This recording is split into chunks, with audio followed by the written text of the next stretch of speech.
Agora, mais harmonizados, vamos fazendo a nossa prece e vamos agradecendo a Deus nosso Pai, a Jesus nosso Mestre, por mais uma vez estarmos aqui.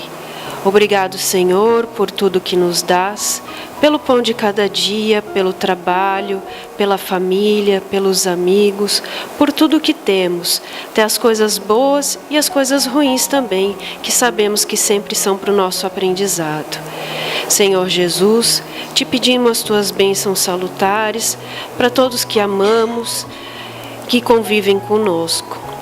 Senhor Jesus, te pedimos que hoje possamos aprender um pouquinho mais da tua doutrina para colocarmos em prática no nosso dia a dia e assim, Senhor, podemos evoluir sempre mais. Fique conosco, nos abençoe hoje e sempre, assim seja. E hoje temos como palestrante desta tarde e noite o trabalhador da Casa de Jesus, Leandro de Souza, que irá nos falar sobre a Gênese. Que Jesus o abençoe. Boa tarde a todos. Possa Jesus estar sempre presente em todos os corações. Hoje já dá para perceber que hoje está se falando bastante da Gênese, né? Agora há pouco o Roberto já deu recado sobre a jornada espírita, cujos temas são bastante baseados na Gênese, e não é sem razão, né? Esse livro maravilhoso que o codificador nos deixou, com um conteúdo bastante diversificado dentro da área científica, né? E isso que nós vamos tentar conversar com vocês um pouquinho sobre essa obra fantástica, né, e tentar despertar um pouquinho o interesse do conhecimento dessa obra. Alguns dos senhores com certeza já leram, já estudaram bastante essa obra, e para quem ainda não conhece, a gente vai tentar fazer algumas considerações. Em primeiro lugar, vamos tentar ver um pouquinho sobre a origem dessa obra, né? Lembrando que o Livro dos Espíritos, que foi a primeira obra que Kardec editou, ainda daquele compêndio de questões que ele fez aos espíritos, né? Ele é composto de 4 partes. A parte 1, que é das causas primárias, a parte 2, que é do mundo espírita, a parte 3, que fala sobre as leis morais, e a parte 4, que fala das esperanças e consolações. Bom, a parte 2 deu origem ao Livro dos Médiuns, depois foi detalhada, não é que ele modificou o conteúdo, mas na verdade ele detalhou esse conteúdo, que já estava esboçado em O Livro dos Espíritos, ele foi detalhado no Livro dos Médiuns. A parte 3, que fala sobre as leis morais, deu origem ao Evangelho segundo o Espiritismo, onde aqueles conceitos foram bem mais detalhados, com comentários, citando os trechos evangélicos. A parte 4, das esperanças e consolações, deu origem ao céu e inferno. E, finalmente, a parte 1, das causas primárias, que é a parte científica do Livro dos Espíritos, deu origem mais tarde à Gênese, que foi o último livro do Pentateuco kardeciano que foi editado, né? Ele foi publicado lá no finalzinho da codificação espírita, né? Se a gente locar isso no tempo, nós vamos ver que ele foi publicado em janeiro de 1868. E, logicamente, como nós estamos em janeiro de 2018, nós temos aí um tempo de 150 anos. Então, daí a parte interessante de se estar fazendo, então, a comemoração. Por isso que está se falando bastante da Gênese esse ano, que justamente nós estamos comemorando os 150 anos da sua publicação.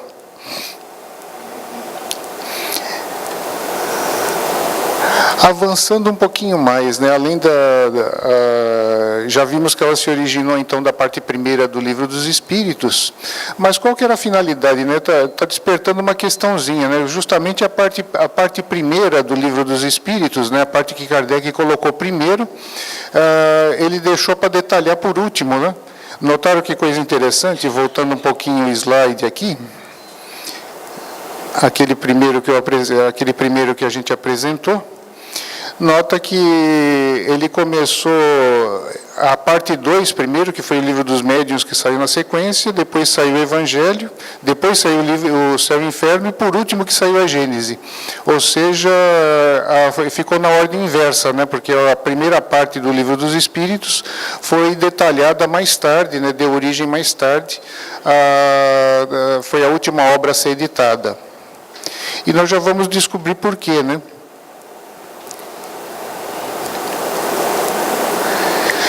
Vamos perguntar para o próprio codificador. Na introdução, aquela parte que a gente geralmente não gosta muito de ler, né? Vocês leem introdução de livros, não? Leem ou não leem? Ou todo mundo aí que é daquele que vai para o capítulo 1 direto? É a vontade que dá, às vezes, né? Muita gente tem uma cosquinha na mão e vai direto para o capítulo 1, principalmente quando é muito comprida, né?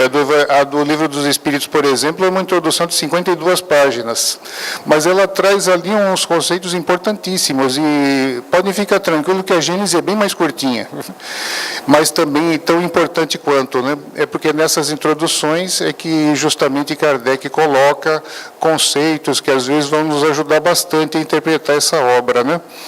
E não só essa, como todas as obras dele. E na Gênese não é muito diferente. Nessa introdução a gente vai ver que a finalidade principal da Gênese é estudar a parte científica do Espiritismo, é fazer uns ensaios, né, umas deduções, escrever alguma coisa detalhando a parte científica do Espiritismo, cujo esboço já estava lá no Livro dos Espíritos.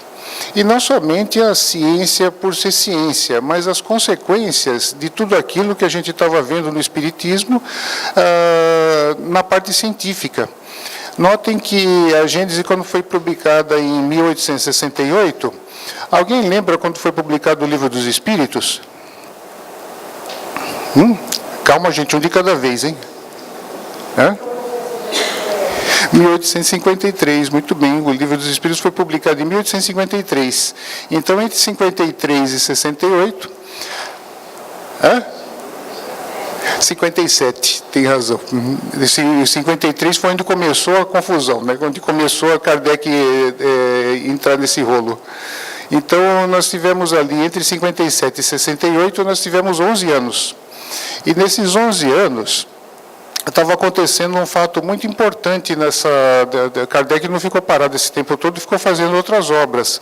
Mas ele tinha uma publicação bastante importante que era a Revista Espírita, que muitos dos senhores já devem ter ouvido falar.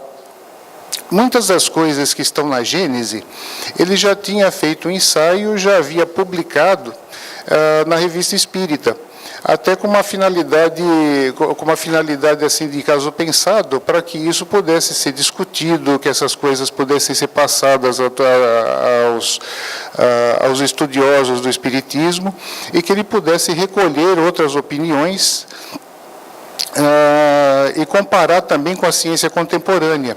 E tudo isso, então, estava dentro dessa finalidade principal, né? Analisar do ponto de vista científico e o que consequências que o Espiritismo estava trazendo em cima da vida das pessoas. E, finalmente, ele mesmo comenta nessa introdução, que também é importantíssimo que a gente leia, que muitas partes delas são hipóteses, quer dizer, não era coisa que seria possível comprovar cientificamente, mas que ele próprio colocava como teorias e hipóteses em alguns aspectos. E em outros aspectos ele estava trazendo instruções dos espíritos já consagrados em outros momentos. Então, essas são as três finalidades principais que ele escreveu essa obra, publicada então em janeiro de 1868. Conteúdo dela, né? Como tudo de Kardec é tudo certinho, tudo bonitinho, ele sempre foi muito didático. A Gênese não podia ser diferente. Ele dividiu essa obra em 3 partes, onde uma delas ele trata da Gênese, na primeira delas ele trata da Gênese propriamente dita, na segunda parte ele trata dos milagres e na terceira ele trata de predições. Cada parte dessa tem as suas particularidades e os seus capítulos, né? E sempre seguindo uma sequência lógica. Se a gente der uma olhada a fundo, pelo menos na tábua das matérias, logicamente o tempo é curto, a gente não vai ter tempo de falar sobre todas essas matérias. Aliás, eu sei que vocês vão falar, graças a Deus, né? Ainda bem, que senão a gente ia ficar dias aqui estudando isso. Na parte da Gênesis em si, ele trata da criação.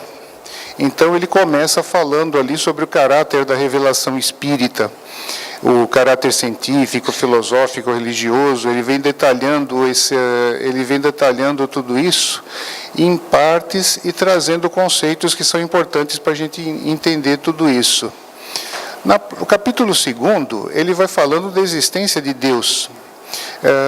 Como que a gente chega à conclusão que Deus existe, em que se apoia a crença da existência de Deus, colocando sempre aquela ideia central que tudo que a gente vê aí à nossa volta é uma obra, o que não é obra do ser humano, né, o que a gente não consegue identificar quem é o autor, certamente é obra de Deus. E ele vai detalhando esse aspecto com bastante propriedade. Em seguida, ele vem tratando um pouquinho do bem e o mal, desmistificando aquela história que o mal é uma... colocando muito bem que Deus não criou o mal, centralizando a ideia que o mal é a ausência de bem. E vem colocando toda essa origem, por que a humanidade sempre pensa diferente, pensando em seres voltados eternamente para o mal. E ele vem colocando, então, esse aspecto nesse capítulo, né? Outro ponto importante que marcou bastante, né, o papel da ciência na Gênese.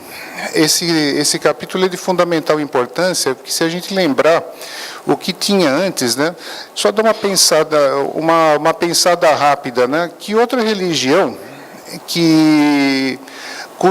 cujos postulados da criação bate com a ciência? Já pensaram sobre isso?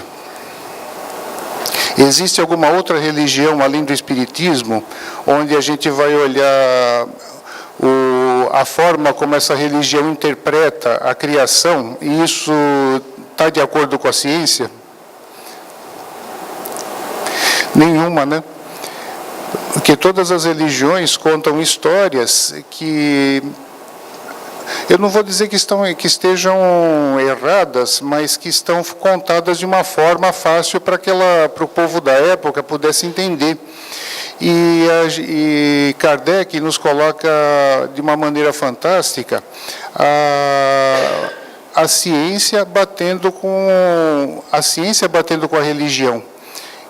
Coisas que no passado nós não tínhamos, né? Que era sempre contada uma história, ciência de um lado, religião do outro, e ninguém conseguia fazer essas duas coisas baterem, né? Era como se elas não existissem uma para a outra, ou eu acredito numa ou acredito noutra, ou acredito em ambas, mas mais ou menos, e Kardec consegue colocar, então, o papel importantíssimo da ciência. Por isso que a Gênese é uma obra bastante científica, né? Ele entra também em antigos e modernos sistemas do mundo, quer dizer, o que pensava a filosofia, o que as pessoas acreditavam no passado, passando por coisas como teoria de geração espontânea e tudo mais. Um outro capítulo bastante bacana, ele fala da uranografia universal, o espaço e o tempo, ditado por nada menos do que um espírito bastante conhecido, né, o espírito Galileu. Já ouviram falar? Já ouviram falar do espírito Galileu? O mesmo da Idade Média, que se retratou perante a Igreja, que estava aí nos falando sobre a criação do universo, sobre a forma como as leis divinas são aplicadas no universo inteiro, a origem dos planetas, a origem do universo em si, falando que conceitos que só recentemente, né, um bastante interessante, onde ele fala que não existe uma parte do universo que seja vazia. Ele fala que tudo é preenchido por matéria, o universo inteirinho está cheio de alguma coisa. Interessante que a física veio comprovando isso aos pouquinhos. No começo do século passado, nós tivemos o famoso Einstein, que postulou a teoria da relatividade restrita e da relatividade universal, e ele próprio definiu, quando ele começou com a sua teoria, né, ele definiu umas constantes, lógico que nós não vamos entrar nesses detalhes, mas ele definiu uma parte lá no meio que ele chamou de éter, que seria a matéria que preenche o espaço. E depois ele recebeu tantas críticas do meio científico que ele próprio acabou pensando, ele ficou meio em dúvida, né? Porque lembrando que Einstein postulou sua teoria em 1905 e ela só foi comprovada em 1923, onde tiveram a chance de fotografar eclipses, né? Que conseguiram comprovar as teorias de Einstein, né? E só que nesse ínterim, imagina uma pessoa sozinho recebendo um monte de críticas, né? Ele acabou meio que se retratando e chamando o que ele tinha chamado de éter, né? Falando isso aqui que estou colocando na fórmula como éter, ele passou a chamar de constante cosmológica. Seria uma constante de ajuste das equações de Einstein que determinam ou que descrevem os fenômenos do universo, né? Interessante que anos mais tarde, já em 1927, um astrônomo, Edwin Hubble, que talvez todo mundo já deve ter ouvido esse nome por causa do telescópio que está em órbita da Terra, nos trazendo tantas coisas sobre o universo, e Edwin Hubble conseguiu comprovar que, em suas observações, que as galáxias estão se afastando umas das outras, ou seja, ele conseguiu comprovar que o universo estava em expansão. E os cientistas, a princípio, não entendiam isso, né? Porque já existia, no começo do século passado, a teoria da grande explosão, que o universo foi formado por uma grande explosão. E assim, quando a gente imagina a ação da gravidade sobre alguma coisa que explodiu e começa a se expandir, a gente tende a pensar que essa coisa é como a gente jogar uma pedra para cima, né? Essa pedra vai subir até um certo ponto e depois vai voltar pela ação da gravidade, não é verdade? Então se achava que o universo iria expandir até um certo ponto e depois iria colapsar. Fiquem tranquilos que isso leva bilhões de anos, tá? Ninguém precisa ficar sem dormir amanhã. E acabou acontecendo que eles chegaram à conclusão que não era bem assim, que as galáxias estavam acelerando e deveriam estar perdendo velocidade. Aí, com o tempo, os cientistas, para explicar esse fenômeno, acabaram fazendo por modelamento matemático. Lógico que nada disso é muito difícil comprovar isso até agora, mas os cientistas determinam que existe uma tal, eles só conseguem explicar esse fenômeno matematicamente com uma tal de matéria escura. Eles definiram lá, então, energia escura e matéria escura. E essa matéria escura estaria em outros lugares, nos pontos do universo que nós achamos que não existe nada. Então, nota que um conceito extremamente recente, né? Um conceito extremamente recente já estava publicado na Gênese, lá de 1868. Conceitos que parecem comuns hoje, né?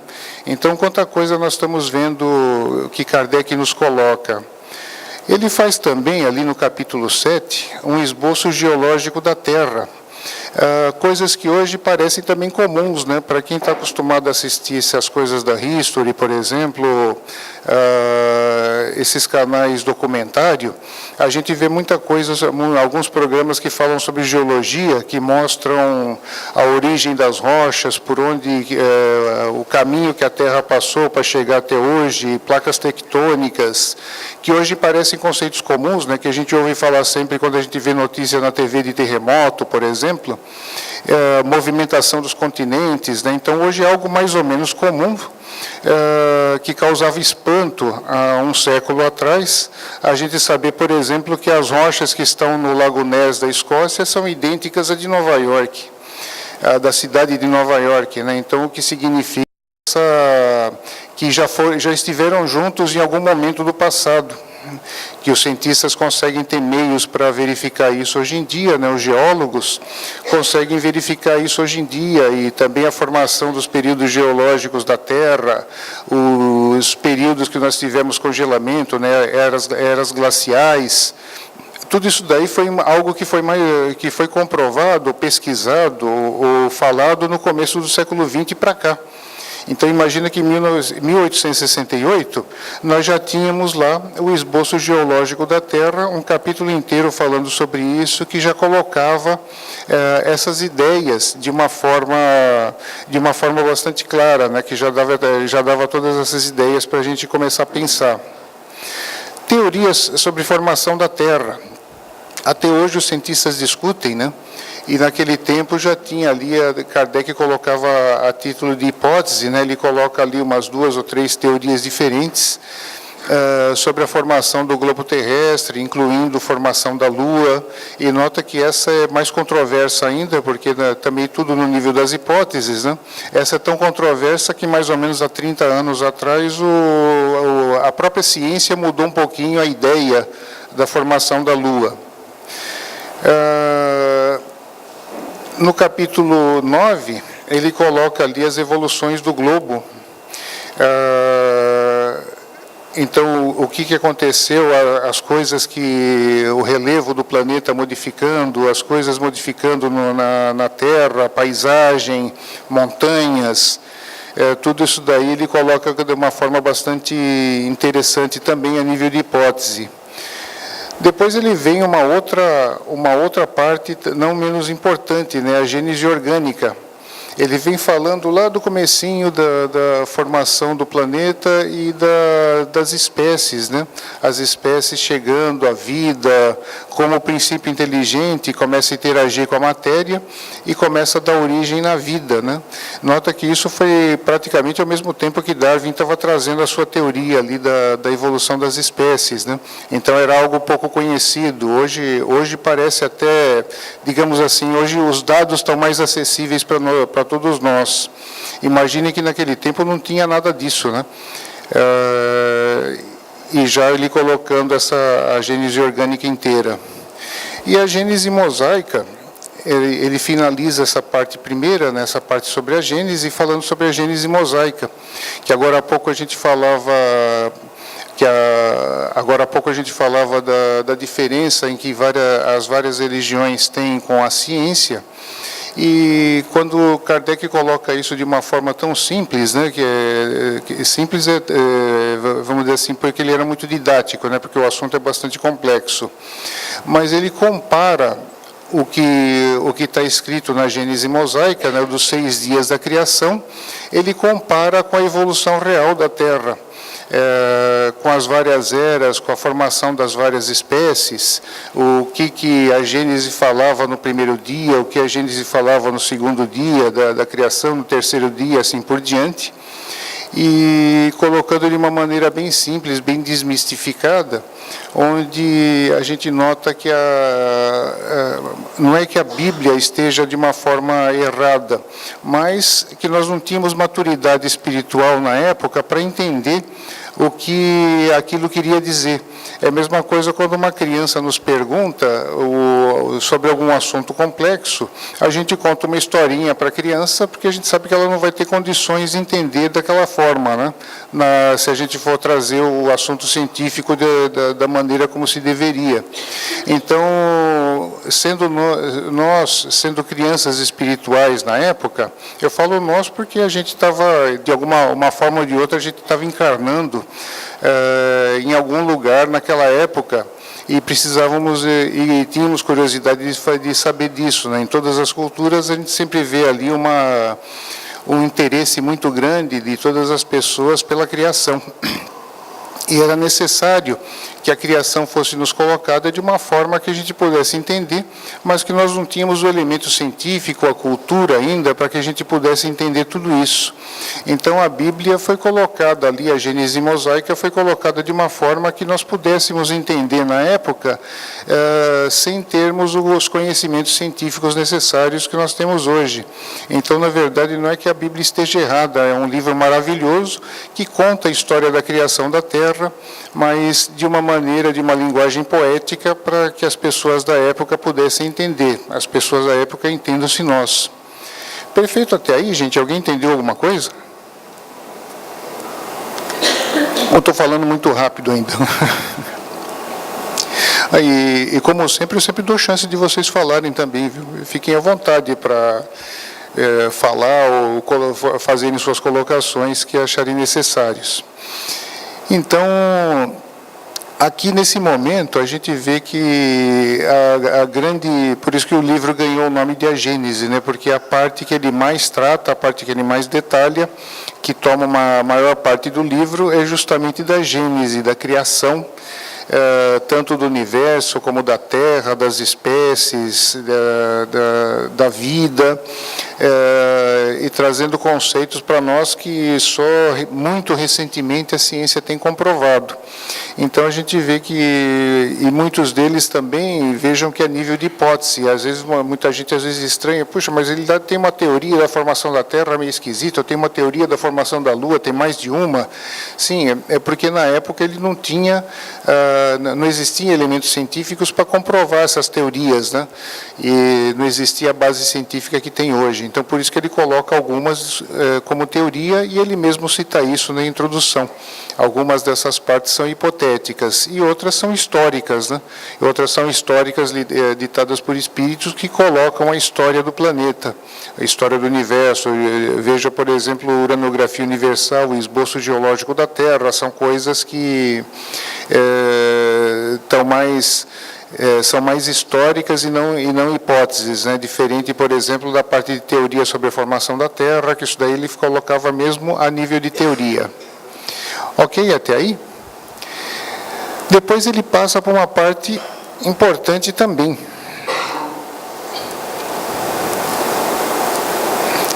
Ele vai lá para os milagres. Por isso que nesse ponto a gente vê como Kardec tem a inteligência dele para colocar as tabelas de matérias, né, a tábua das matérias. Vocês já notaram que no Evangelho segundo o Espiritismo ele não fala sobre milagres? Ele fala ali alguma coisa das curas de Jesus e tal, mas ele não entra no mérito da questão, se aquilo era um milagre, se não era, ele não detalha aquilo, né? Inteligentemente, no Evangelho segundo o Espiritismo, ele tira toda a parte que poderia gerar controvérsias, né? E ele deixa só a parte moral. A parte moral para que traga a consolação, para que traga o meio da humanidade, tem um guia para a sua própria conduta. Então essa foi a proposta, a finalidade da obra O Evangelho segundo o Espiritismo. Mas nem por isso os milagres deixavam de despertar curiosidade, não é mesmo? Até hoje a gente fala nesses milagres, né? Então ele dedicou uma parte importantíssima também da Gênese para tentar descrever, sobre o ponto de vista espírita, os milagres. Então ele vem lá no capítulo 12, ele coloca os caracteres dos milagres, em primeiro lugar, explicando uma coisa muito importante, né? Existe milagre? Vocês acham que existe milagre? Calma, gente, um de cada vez. Todo mundo junto é muito difícil. Existe milagre ou não existe milagre? Bom, recentemente canonizaram o Papa João Paulo II. Então, para canonizar alguém, porque ele fez algum milagre, não é verdade? E se ele fez algum milagre e canonizaram ele, deve ter comprovado. Será que existe milagre? Então, quando Kardec fala nesse capítulo 12, importantíssimo, né, ele desmistifica os milagres, colocando uma ideia central bastante importante, que Deus não faria leis que regem o universo de forma que ele mesmo ou alguém em nome dele ou em nome de outra força, não sei, derrogasse essas leis. Quer dizer, de repente o universo tem uma lei, mas chega lá Jesus, por exemplo, outro santo, outro ser qualquer, e faz alguma coisa que estaria contra as leis divinas, né? Então, Deus não seria a perfeição absoluta, ele teria leis, mas que essas leis poderiam ser quebradas. Para nós que estamos aqui no Brasil, que estamos tão acostumados a ver coisas do jeitinho brasileiro, que dá um jeitinho para cá, um jeitinho para lá, aí a gente está até acostumado com essas coisas, mas na lei divina ninguém dá jeitinho. A lei divina ela é criada e ela é imutável, por todo o universo, né? Não existe um lugar no universo que a lei divina seja diferente. Então, ela é imutável, ela é perfeita, ela é eterna. Então, não pode existir milagre no sentido teológico, né? Então, ele separa bem a ideia. Milagre no sentido teológico é uma derrogação das leis da natureza. É algo que uma pessoa com determinado poder, ou Deus mesmo, ou alguém que ele autorize, quebraria as leis da natureza. E então ele tira totalmente fora esse conceito, porque as leis de Deus não podem ser derrogadas. E coloca o seguinte: as coisas que nós achamos milagre, as coisas que o mundo vê Jesus fazer, e tantos outros vultos na história da humanidade, que a gente sempre vê algum fazendo alguma cura espetacular, ou trazendo alguma forma de pensamento, alguma forma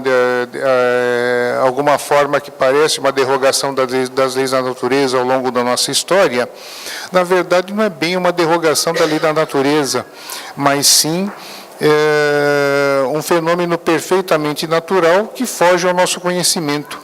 Então, Kardec ele dedica um capítulo inteiro, né, para nos colocar essas ideias, para nos deixar claro que milagre no sentido teológico não existe. O que existe são leis da natureza que nós ainda não conhecemos e que espíritos com um grau de superioridade maior que o nosso têm condições de manipular essas leis e produzir fenômenos que nos pareçam milagres, que nos pareçam derrogação dessas leis da natureza, mas que na verdade são fenômenos perfeitamente naturais.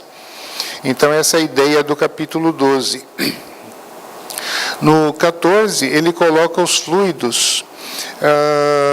Ele faz um tratado sobre os fluidos, que na verdade Kardec chamou de fluido tudo aquilo que está à nossa volta, não bem aquela definição de fluido pela física, né? Mas ele chama de fluido, talvez até por falta de um nome melhor, de um termo mais específico, mas todo e qualquer tipo de matéria que está à nossa volta, que pode ser, que interage conosco, que nós conseguimos interagir com essa matéria, que existe em tudo quanto é lugar do universo.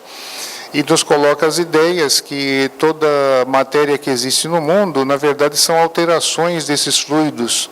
Ele chama de um fluido básico, né, que depois, mais tarde, André Luiz veio descrever como sendo a força nervosa do Criador, e Kardec havia chamado de fluido cósmico universal, que seria um fluido que está presente em todos os locais do universo, na sua forma mais primitiva.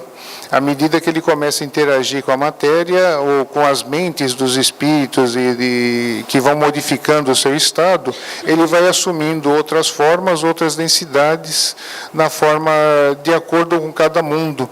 Então, tudo que nós vemos à nossa volta, a matéria do nosso corpo físico, matéria dessa mesa, matéria do que é feito esse prédio e de tudo mais, é uma variação desse fluido universal que Kardec coloca essa ideia, né? Então ele faz ali um tratado sobre esses fluidos e nos colocando essas ideias que vão ser fundamentais para a gente tentar entender as teorias dele sobre os milagres. E finalmente, acabando esse capítulo, ele fala dos milagres do Evangelho. Ele vai analisando todos os milagres do Evangelho e colocando ali aqueles que foram feitos por Jesus ou feitos por outros, as ditas ressurreições, o fato de Jesus andar sobre as águas, ou o fato de Jesus multiplicar os pães, aqueles milagres que nós estamos acostumados a escutar sobre eles no Evangelho. E ele coloca de uma maneira muito interessante, tudo a nível de teoria, tá? Que não tem como, são coisas que não teria como se comprovar, mas ele coloca teorias ou explicações que seriam possíveis no conhecimento do Espiritismo que se tinha até o momento, de como Jesus poderia ter produzido aqueles milagres ou aqueles ditos milagres que ele desmistifica e nos coloca então de uma forma explicada científica, né? Então, que bacana a gente ver que tudo aquilo que a gente achava derrogação da lei da natureza, então ele vai explicando um a um como efeito natural de uma lei. Muito bacana. Alguém entendeu alguma coisa até aqui? Vamos lá. E, finalmente, A última parte que seria das predições, ele dedica também, não menos importante, né? Que todo mundo fala bastante sobre predições. Aliás, não sei se vocês já notaram que todo ano tem um terrorista de plantão que fala que o mundo vai acabar, não é verdade? Já perceberam isso? Não entendi. Foi. Todo ano sempre tem alguém, né? No ano 2000 era o bug do milênio, 2012 é o final do calendário maia e vai por aí afora, né? E como o Espiritismo não podia ficar de fora, agora estão falando do 2019 lá do Chico Xavier, que seria a data limite do Chico Xavier, tem um monte de vídeo rodando na internet. Então cada ano tem um terrorista de plantão que inventa que o mundo vai acabar, ou coisa do tipo, né? E então Kardec, para a gente saber se isso era verdade ou não, se era possível, né? Ele nesse capítulo, nessa parte sobre predições, ele divide ali no capítulo 16, ele fala da teoria da presciência. Então ali ele coloca alguns detalhes importantes para nós, se é possível alguém prever o futuro, se é possível um espírito ver o futuro, se é possível a gente prever com precisão o que vai acontecer. E vocês acham que não? É possível prever? Tem uns capítulos interessantes da Amélia Rodrigues, por exemplo, que Jesus interage com um centurião romano, que fala qualquer coisa que gostaria de segui-lo e tal, né? Aí Jesus olha para ele e fala assim: hoje não, mais tarde eu tenho certeza que você vai, mas hoje não. E daí depois ela coloca uma nota que era um personagem lá da Idade Média que havia sido queimado em função de Jesus, mas alguns séculos mais tarde, né? Então Jesus viu o futuro daquela pessoa, né? Então será que é possível prever? Nem sempre, né? Na verdade, o futuro é algo que a gente desenha de acordo com as nossas escolhas, mas que a gente consegue enxergar, sim, a base da teoria que Kardec coloca ali, que para um espírito superior, para ele não existe presente, passado, futuro, é onde está o pensamento dele, onde ele centra o seu pensamento, é onde ele consegue estar ou ver. Então ele consegue enxergar tendências. O futuro, sim, ele é previsível, mas ele depende de tendências ou de escolhas que nós façamos. Então, é essa teoria que Kardec coloca ali, né, que o futuro é algo que está em movimento. Ele pode ser mais ou menos previsível, mas as pessoas podem mudar suas escolhas e mudar o futuro. A gente sabe que isso não acontece bruscamente, mas, assim, para um período curto de tempo, talvez as previsões possam ser feitas até com uma dada precisão. Para a gente citar uma obra bem recente, a gente vai ver lá no livro Amanhecer de uma Nova Era, do Manuel Filomeno Miranda, onde ele fala sobre o tsunami de 2004, ele comenta que mais de mês antes do acontecimento do tsunami, a equipe espiritual já estava lá, aguardando o acontecimento, para que pudesse ajudar no desencarne de tantas pessoas que desencarnaram naquela tragédia, né? Então, ou seja, eles já sabiam que aquilo ia acontecer, aquele futuro já estava desenhado. Mas nem sempre é assim. Então, Kardec coloca bem claro que que existem coisas que podem modificar, não era o caso daquele. Outro exemplo interessante também a gente vai ver em André Luiz, onde falaram para ele que lá no nosso lar tinha uma tela que ele podia ver o futuro do Rio de Janeiro, no ano 2000. Lembrando que o nosso lar foi escrito em 1938, aproximadamente, os acontecimentos, né? Aí ele foi todo contente lá, que ele queria ver como é que ia estar o Rio de Janeiro, a cidade que ele tinha passado na Terra. Ele viu uma tela preta. Ele voltou lá para a pessoa que tinha dado informação e falou: peraí, vocês me enganaram, né? Como assim uma tela preta? Disseram que que eu podia ver o futuro, eu não vi nada. Mas peraí, você mexeu nos botões? Peraí, que botões? Tinha vários botões embaixo ali que você tinha que mexer. E esses botões você iria regular Onde é que estaria a evolução moral? Onde é que estaria o conhecimento sobre o Evangelho? Onde é que estaria a aceitação das pessoas, a convivência? Onde é que estaria a ética, né? Qual que seria essa quantidade de ética que teria? Então, você virando aqueles botões, você vai criar um cenário e daí esse cenário vai ser apresentado para você. Então, nota que ele viu ali o futuro do Rio de Janeiro, mas a pessoa tem que regular o que estaria por acontecer. Ou seja, de novo, a dependência das nossas escolhas, como sempre. Então, Kardec coloca nesse capítulo 16 essa teoria, que é possível prever o futuro, mas que ele está sempre em movimento dependendo das nossas escolhas. E que, lógico, que nos tempos, com tempos curtos, é possível a gente prever o futuro, mas ainda assim dependendo das escolhas das pessoas. Aí no capítulo 17, ele coloca as predições do Evangelho. Todas as predições, ele comenta várias delas, né, das predições que foram feitas no Evangelho, de acordo com o conhecimento espírita, complementado ali por algumas teorias ou alguns ensinamentos trazidos pelos espíritos de forma mais recente. E um não menos interessante, o capítulo 18, são chegados os tempos, sinais dos tempos, geração nova. Ele fala justamente da transição que está ocorrendo aqui. Ele fala da transição que está ocorrendo no nosso planeta, colocando uma ideia importante, dizendo que as pessoas que estão desencarnando, ou que vão desencarnar ainda em grandes desastres ou cataclismas, sejam naturais ou sejam provocados pelo homem, que são os que não conseguirem mais acompanhar a onda vibratória do nosso planeta, serão levados a encarnar em outros mundos. Paralelo a isso, pessoas com índole melhor, com evolução moral melhor do que as que estão aqui atualmente no planeta, encarnariam em substituição a essas pessoas que estariam saindo. Então, modificando a vibração do planeta, modificando a paisagem do planeta, né? Interessante é que nesse capítulo 18, lembrando que a Gênesis foi publicada em 1868, ele usa o verbo no presente, né? Ele fala da transição que está acontecendo, a transição que acontece em nosso planeta, né? E realmente, às vezes a gente fica muito preso no nosso calendário terrestre, e a gente fica imaginando que essas transições ocorreriam ali em prazo de uma semana, um mês, um ano. Mas, na verdade, quando a gente fala no calendário do Espírito, o calendário do Espírito, nós estamos falando da eternidade. Então, 100 anos no calendário do Espírito é um instante na Terra, né?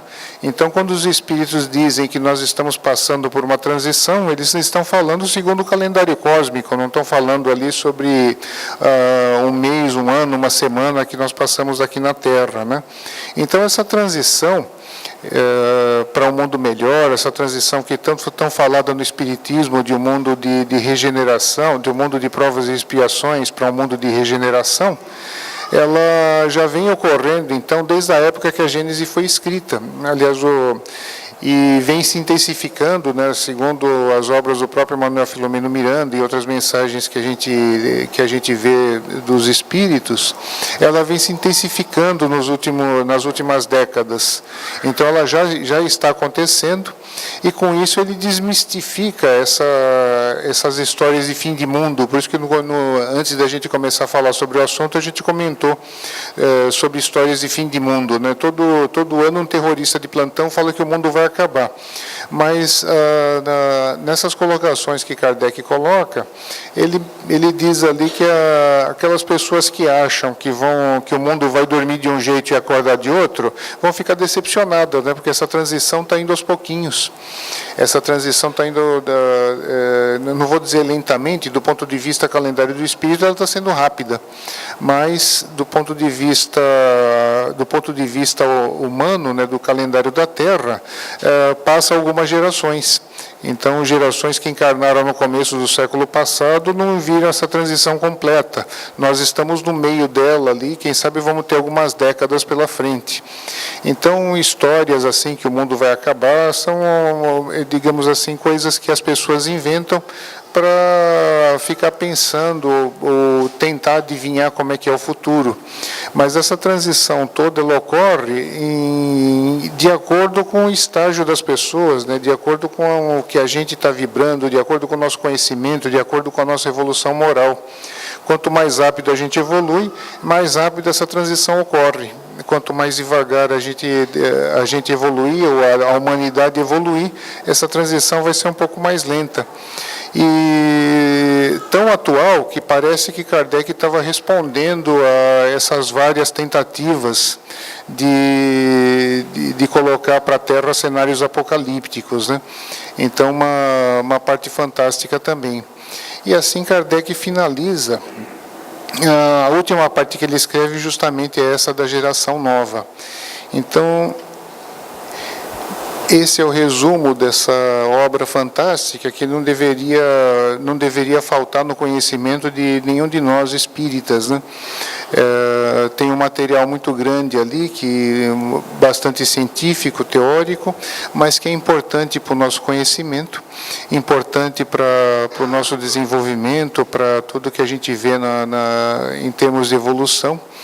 E nos coloca também a visão espírita de muitas coisas que a humanidade vem passando e vai passar, transições e tudo mais, predições, é algo, em resumo, que não pode faltar para o conhecimento de nenhum de nós.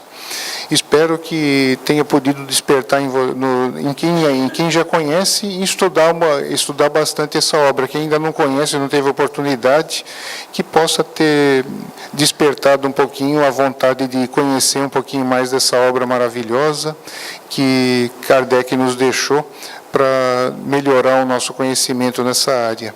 Muito obrigado a todos. Era essa mensagem que tínhamos para essa noite e desejamos para todos um ótimo domingo e uma ótima semana. Muito obrigado e muita paz.